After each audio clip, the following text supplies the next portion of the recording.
Finally, the expected has happened. Caleb Williams is headed to USC, rejoining Lincoln Riley and SoCal. And the biggest pickup out of the transfer portal, the former Oklahoma quarterback, number one in the 24/7 Sports transfer portal, makes a decision which really was not doubted by many, though there was some talk about Wisconsin potentially entering the sweepstakes, though I know my folks at 24/7 Sports in early January were reporting that that was a possibility, but USC was still the favorite, and here we are a month later, February 1st, and Caleb Williams is rejoining his former head coach at OU. Now at USC. What does it mean? A lot of people think that maybe USC could be a national championship contender in 2022. I'm here to tell you, no, that's not going to happen. But what USC is now is a contender in the Pac-12 South, which doesn't sound like a big leap considering where we saw USC over the last few years under Clay Helton.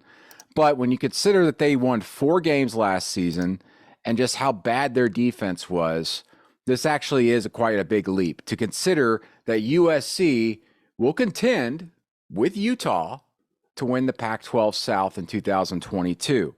And the reason for that is because USC not only got Caleb Williams, who, in my opinion, is the best quarterback in the country going into next season, but they've also got a fantastic recruiting class out of the transfer portal. Number one in the country right now, and will probably stay there unless Ole Miss has some other transfers up their sleeve. Ole Miss entered this week number one, but Caleb Williams, boy, you get the number one player in the portal, that'll flip it. And now USC with 13 commitments is number one. Caleb Williams, obviously a big winner. You saw him against Texas. What else could you say about what he did there? Not only a tremendous passer and a creator when things kind of break down, but I really like him in some of the speed option stuff they do. And even I would suspect maybe you see some midline option stuff with him in the future. I'd love to see that. I'm a big midline option guy. But he's got those quick hit movements that you love to see out of a quarterback like him that can move out of the pocket. Not a guy that really necessarily has to lean on his footwork and technique to make tremendous throws, which helps him break things down when things do break down out of the pocket. But what I really like about Caleb Williams is his speed. You know, there was one run, I think it was a 66-yarder against Texas earlier in 2021, his first extended action.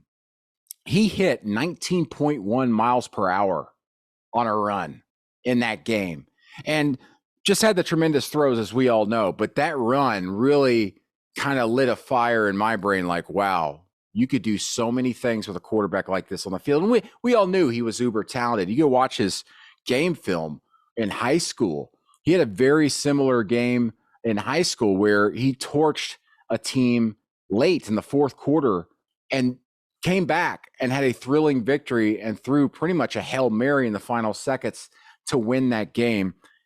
Just has that it factor. I know we talk about it factor, but Caleb Williams has it. And he's a guy who's going to win a championship for USC at some point. Is it a national championship? I'm not so certain. Is it a Pac-12 championship? If I was a betting guy, I'd say in the next 2 years that ends up happening. It might even happen in 2022.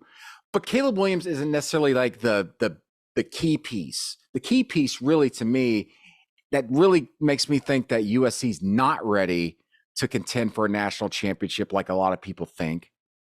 And this is what really hurts what USC is really hoping for in the media turnaround thanks to the transfer portal with Lincoln Riley, is that they don't have the defensive pieces, and they certainly do not have the offensive line to compete on a championship level outside the Pac-12. Listen, you can win the Pac-12, doesn't mean you're a playoff worthy team. We've seen that.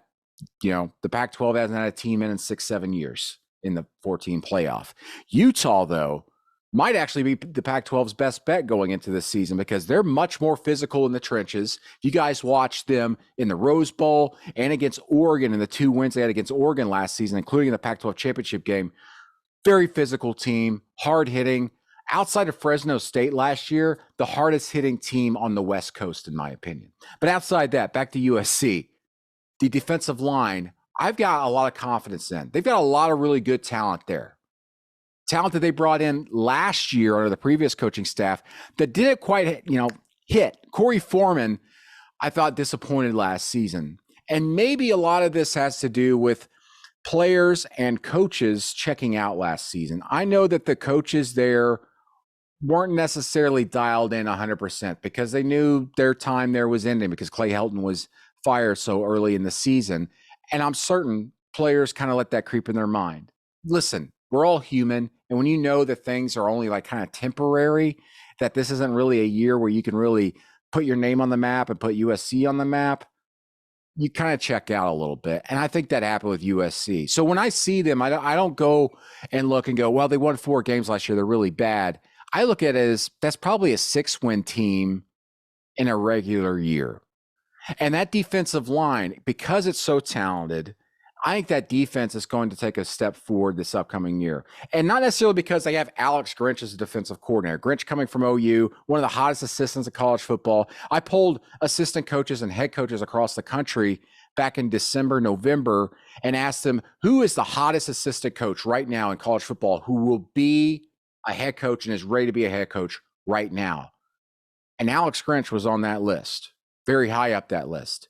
But he didn't get any buzzes. And the reason for that is because his defense at OU underperformed. It didn't quite hit what we were expecting. We're expecting that OU defense to be maybe a top 10 unit. Didn't look like it at all times. So I like Alex Grinch, but more so, I do love the talent that USC's got coming back on the defensive line. I think they're being undersold at this point. And if that defensive line can perform the way I think they are capable of, not only in their run defense, but getting to the quarterback, USC has a chance to win the Pac-12 South next season. But I think USC, if they've got room, needs to add probably a couple more pieces on that defense through the transfer portal, immediate impact guys. As of right now, they've signed 2 cornerbacks and 2 linebackers out of the transfer portal. And those guys will help build depth, but I don't see a star out of that group. With Romello Height out of Auburn, a guy who I don't necessarily see as a starter at USC. They've got some pieces, though, to build some depth. And that defensive line, if you have a great defensive line, that makes up for a lot of things. So watch out for that USC defensive line. I think that they're very underrated and could be big next year as far as trying to make a run in the Pac-12 South. But that defense last season, just take a look at some of these numbers. They're just astronomically bad. Yards per play allowed last season, 6.37 yards, 112th in the country. Their third down defense was 105th nationally. Those are the two key stats to me when I look at a defense. Outside of red zone defense, I look at yards per play and what they're doing on third downs. And they were among the worst in the country, regardless of classification in the FBS. In the country, they were the worst. That's terrible. Scoring defense, allowing 31.8 points per game, tying for 103rd nationally. Offensively, this is what's holding me back on saying that USC is a championship contender on the national scale immediately. It's that offensive line. It's not great. It's good. It's average. And at times, they look bad. And there's not really a lot of big pieces coming in through the transfer portal or immediate impact kids coming out of high school when they approach National Signing Day. OU's offensive line was okay to above average last season. Lincoln Riley was able to be successful, as he always is, with his offense, even though the offensive line wasn't great at OU. But it was better there last season than what USC had last season and what I think USC is going to have this upcoming year. And that worries me. That kind of has me pumping the brakes about USC having the greatest single-year turnaround college football next season. But the pieces they've added, the skill positions, fantastic. You add Caleb Williams, as we all know. You add Oregon running back Travis Dye, who had nearly 1,700 yards last season overall, including 1,200 plus on the ground. He scored 18 touchdowns. Travis Dye could be a superstar next season in this pass offense. He's going to get his on the ground, But with what they're going to do differently with Travis Dye in the passing game, I can't wait to see. Look out for that. He's got obviously all Pac-12 honors coming his way if they work out the way it should. But the biggest piece outside of Caleb Williams I thought they added was Mario Williams, the receiver from OU, former teammate of Caleb Williams. Not necessarily a big play guy, but a guy you can go to on any down, get 5-6 yards, move the sticks, get what you can. Love Mario Williams. That's a big pickup for them. And then the underrated receiver, even though he's got a great name that everybody probably knows on the West Coast, is Taj Washington. He's returning. Drake London hogged the spotlight last season, even an injury-shortened year with 1,000 yards.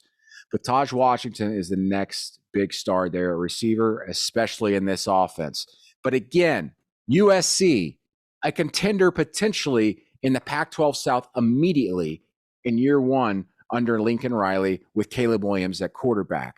But my big issue is that offensive line. They've got to figure something out there, and I don't see that turning around unless they get someone out of the transfer portal.